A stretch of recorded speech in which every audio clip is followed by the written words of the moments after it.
ධර්මය අතහරින්න එපා. ඒ ධර්මය අල්ලගන්න. ධර්මයට ආසා කරන්න.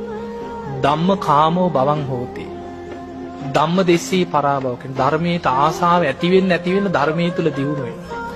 ඊළඟට ඒ තමයි චුට්ටක් බණ ඇහෙනකොට ටිකක් බණ අහනකොට භාවනා වැඩසටහන් වලට චුට්ටක් උවට යනකොට ටිකක් අපි දන්නවා කියලා එකපාරට එනවා මාන්නයක්.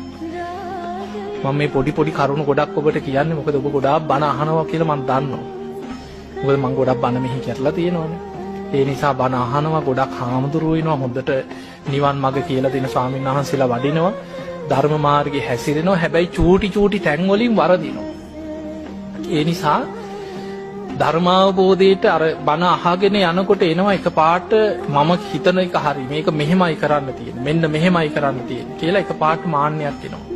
එතනින් මාර්ගය වැහෙනවා. ඒ නිසා පුළුවන් තරම් ධර්මයේ තුල හිතන්න සත්තාමේ භගවා බුදුරජාණන් වහන්සේමයි මගේ ශාස්ත්‍රඥ වහන්සේ. ශ්‍රාවකෝ හමසි මේ ධර්මය අවබෝධ වෙන්න නම් අන්න එතන ඉන්න කියලා. මම දන්න දෙයක් නෑ. මං ශ්‍රාවකෙක් විතරයි. අපිට එන සිතුවිලි ඔක්කොම සතර අපායේ මහගෙදර කරගත්ත සිතුවිලි. ඒ නිසා බුදුරජාණන් වහන්සේමයි සියල්ල දන්නේ. මං ඒ දේශනාව ඔස්සේ ගියොත් විතරයි මට ගැලවීම තියෙන්නේ කියලා එතනට එන්නේ.